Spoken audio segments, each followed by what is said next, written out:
안녕하세요. 브레인테크 강사 이승훈입니다. 이번엔 세 번째 시간, 자네가 하는 역할과 자네형 스타일의 사람들 특징, 또 운해가 하는 역할과 운해형 사람들의 기본증에 대해서 알아보도록 할게요. 일단은 사람들이 어떤 정보를 받아들일 때 운해가 우세한지 좌뇌가 우세한지에 따라서 받아들이는 게 달라요. 좌뇌가 하는 역할은 저번에 얘기했다시피 간단한 정보나 아니면 단순한 정보, 이런 것들은 좌뇌에서 받아들이고, 당연히 그 정보는 운해에도 있어요. 하지만은 운해는 그 외에 비슷한 내용의 아니면은 아예 정반대적인 내용이더라 하더라도 일단은 받아들여요. 하지만은 좌뇌형 사람들은 정반대적인 내용은 그 즉시 버려버려요. 저장 용량이 작기 때문에 이것저것 저장할 수가 없어요. 그래서 보통 한 가지 정보만 받아들이고, 또 그 외에 추가적으로 저장을 해야 되는 것들은 운해에다가 저장을 하게 되는데,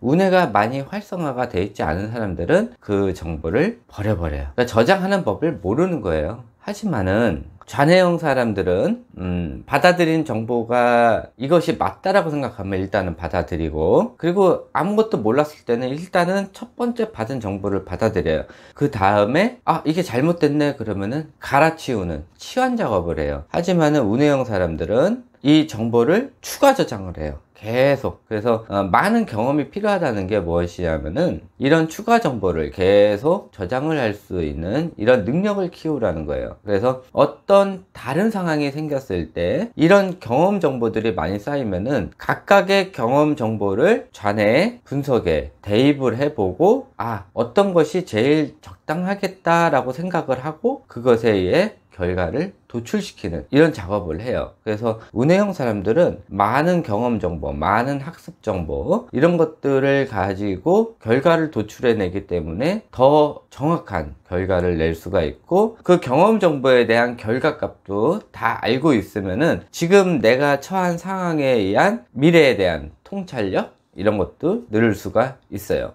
이 좌뇌에서 하는 역할은 사람이 맨 처음에 태어나서 말을 배우고, 이 말을 조리 있게 할 수 있는 이런 법을 배우고요. 그래서 언어 능력이 제일 먼저 활성화가 돼요. 어린 아이인데도 불구하고 아이가 좌뇌 타입일 경우 말을 조리 있게 잘하는 게 그 이유고, 말을 더듬지 않고 많은 단어를 알기 때문에 논리력이 뛰어나요. 또 그 다음에 활성화가 되는 게 수리 영역이에요. 언어 능력이 활성화가 된 다음에 수리 영역이 활성화가 되는데, 이 수리 영역이 활성화가 되면은 계산, 작업 진행, 그러니까 수학에 관련된 것들을 잘 할 수가 있어요. 역시 뭐 복잡한 거보다는 단순한 거, 그러니까 초등학교용 이 정도는 일반 좌뇌에서만으로도 가능해요. 어린 아이를 연산을 가르치려고 하더라도 좌뇌형 아이들 같은 경우는 계산기 기능이 좌뇌에 있어요. 그래서 좌뇌가 많이 활성화가 되기 때문에 학교 가기 전 아이들도 연산을 가르칠 때 잘해요. 하지만은 운해형 아이들 같은 경우는 잘 못해요. 일단은 연산 기능이 활성화가 되려고 그러면은 언어 기능이 먼저 활성화가 되고, 그 이후에 연산 기능이 활성화가 돼요. 근데 아이가 읽고 쓰는 것도 못하면은 이 연산 기능이 활성화가 안 된단 말이에요. 이런 아이를 억지로 학교 가기 전에 덧셈 뺄셈을 가르치려고 하면은 아이가 안 돼요. 그리고 기본적으로 운해는 이 개념이 돼야 연산을 할 수가 있어요. 이 개념이라는 거는 이 수가 기호가 아니라 양, 얼마나 많은 양을 가지고 있고, 이 숫자에 대한 전체적인 개념, 이런 것들이 머릿속에 다 들어가 있어야 나중에 계산을 할 때 손가락을 쓰지 않고 발가락을 쓰지 않고 머릿속으로 계산이 가능한 거예요. 하지만 좌뇌형 아이들은 머릿속에 이미 계산기 기능이 활성화가 돼 있기 때문에 이 계산기 기능만 오픈을 시켜주면은 별다른 노력 없이 계산이 가능해요. 그래서 어떤 아이는 한번 가르쳐주면은 연산을 잘하는 반면, 어떤 아이는 아무리 가르쳐줘도 못하는 아이들이 있어요.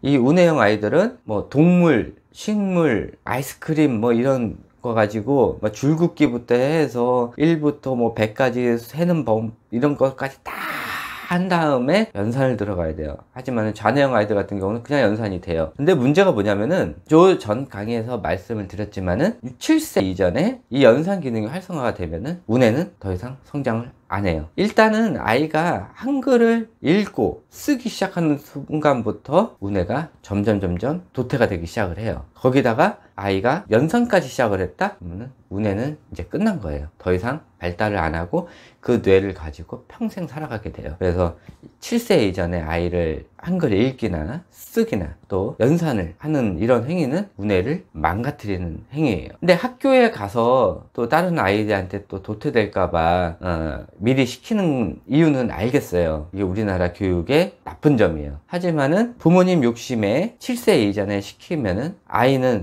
정상적인 사회생활을 20살 넘어서 하는데 20살 넘어서 해야 될 이 뇌가 7세 이전에 성장을 안 하고 작게 되는 거예요. 그 뇌를 가지고 평생 죽을 때까지 살아야 되는 거예요. 자, 그 외에 좌뇌에서 하는 것은 전체적으로 말씀드릴게요. 언어, 문법, 작업 진행, 수리, 연산, 계획, 분석, 전략 전술 이런 것들이 좌뇌에 있어요. 그래서 좌뇌형 사람들이 이런 거에 뛰어나요. 대신 정보를 어떻게 해요? 많이 못 받아들여요. 단순한 것들, 외워야 되는 것들 이런 것들은 잘 받아들이는 반면 여러 가지 경험 정보 이런 것들에 대해서 많이 받아들여야 되는 것이 어려워요. 그래서 대부분 보면은 좌뇌형 사람들은 전문직에 종사하고 있어요.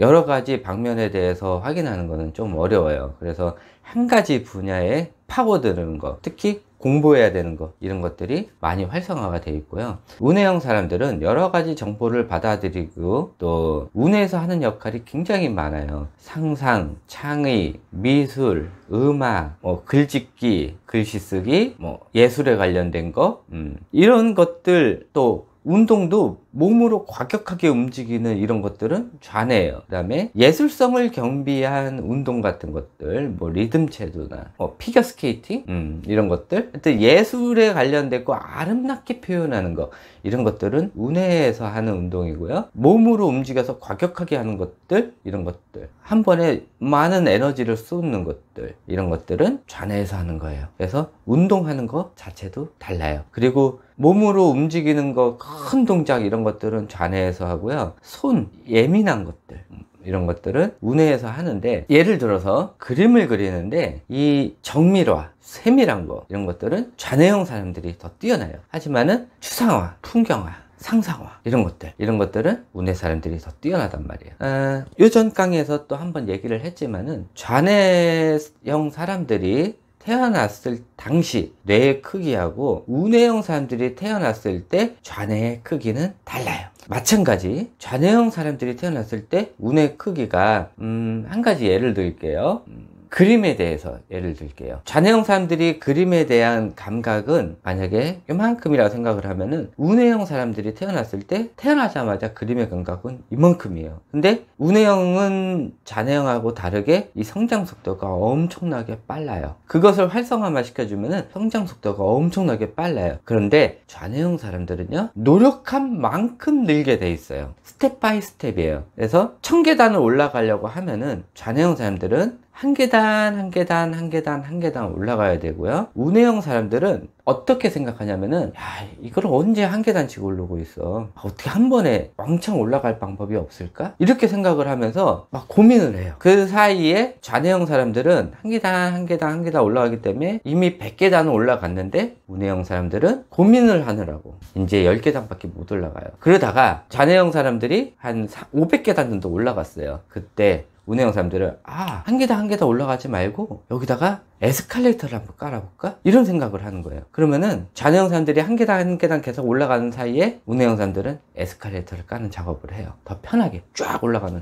이런 걸 생각을 하면서 그거를 만들기 시작을 해요. 마지막 계단까지 쫙 깔면은 어느 순간 갑자기 좌뇌형 사람들을 하루아침에 싹 따라잡게 돼요. 그래서 운해형 사람들은 이런 게 있을 거예요. 내가 어떤 것을 배우려고 하는데 어느 순간 갑자기 내가 연습하지도 않았는데 갑자기 막 되는 경우가 있어요. 왜 그러냐면은 운해가 하는 특별한 기술이 있어요. 내가 배우고자 하는 거, 내가 그것이 관심이 있었을 때 자면서 꿈에서 수십 번, 수백 번, 수만 번 그것을 반복을 하는 거예요. 이 반복을 하면서 머릿속에 이 뇌에서 그것을 하는 작업을 근육에 쫙 입력을 시켜요.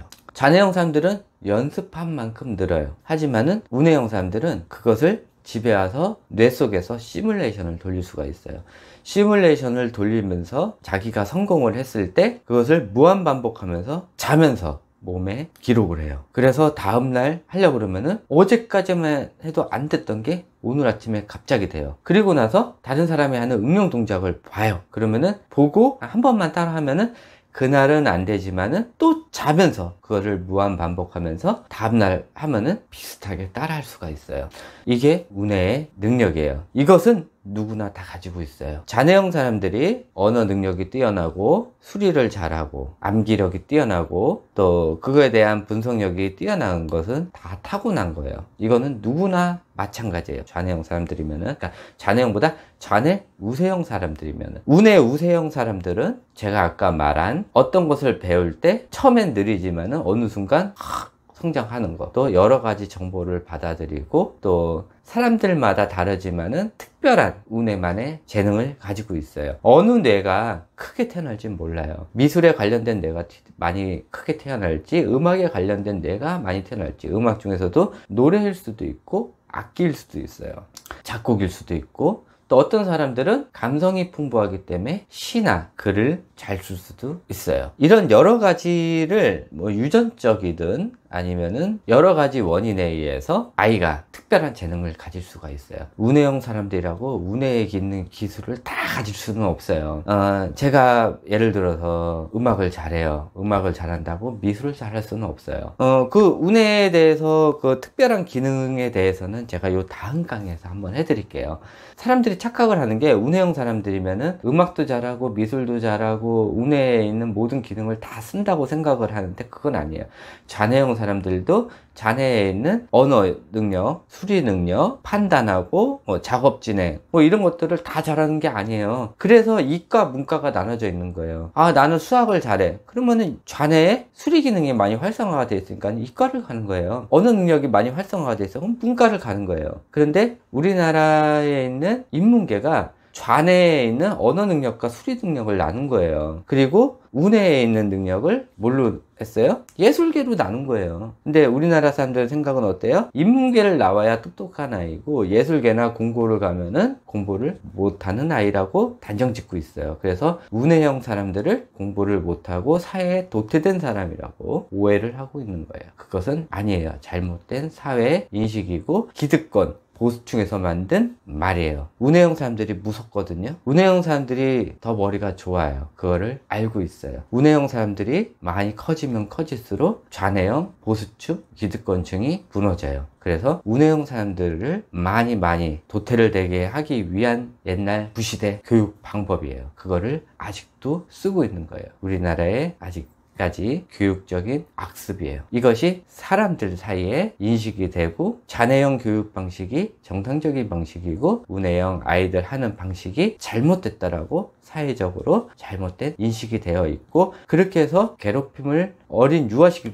때부터 받아온 아이들은 나는 사회에서 버려진 아이다라고 초등학교 3학년 이전에 생각을 하게 되고 2차 성징기, 사춘기가 지나서 운해형 아이들이 나쁜 길로 빠지는 경우가 굉장히 많아요. 운해형 아이들이 나쁜 길로 빠지는 것은 어머님도 아버님도 아이를 믿지 않고 아이가 하는 행동을 잘못됐다라고 인식을 했기 때문에 이런 아이들이 잘못된 길로 빠지게 되는 거예요. 자, 요걸로 대충 마무리 짓고요. 보통 이거 운해 잔해만 가지고도 1시간 이상을 강의를 할 수가 있는데 그렇게 하면은 다들 안 들으실 것 같아가지고 이 정도로 끝내놓고 요 다음번 강의는 운해 잔해는 뭐 많이 강의할 게 없어요. 근데 어차피 제 본 강의가 운해에 대해서니까 운해형 사람들이 진짜로 어떤 능력을 가지고 있는지에 대해서 다음번 강의에 해드리도록 하겠습니다. 이것으로 강의 마치고요. 제가 아이들하고 이거 전부 다 하려고 그랬는데 그거는 다 못했어요. 그래서 그 아이 편하고 그 다시 성인 편은 운해형에 대해서 그 쭉 설명을 한 다음에 시간 될 때마다 그냥 조금씩 다시 한 번씩 해드리도록 할게요. 이것으로 강의 마치고요. 또 강의가 길어졌어요. 다음번 강의에서 뵙도록 하고요. 제 강의에서 조금 바뀌어야 될 부분이나 아니면은 너무 길다라고 얘기를 하시는 분들이 혹시 댓글에 많이 있으시면은 제가 또 강의할 때 수정을 해드리도록 할게요. 제가 대본이 없이 하고 그냥 카메라 켜고 그냥 풀 녹화를 하는 거예요. 그래서 그리고 제가 또 운해 타입이기 때문에 좀 두서가 없어요. 그 부분은 조금 양해를 해주시기 바랍니다. 말 그대로 제가 논리력이 없어요. 이것으로 강의 마치고 다음번 강의에서 뵙도록 하겠습니다. 네, 감사합니다.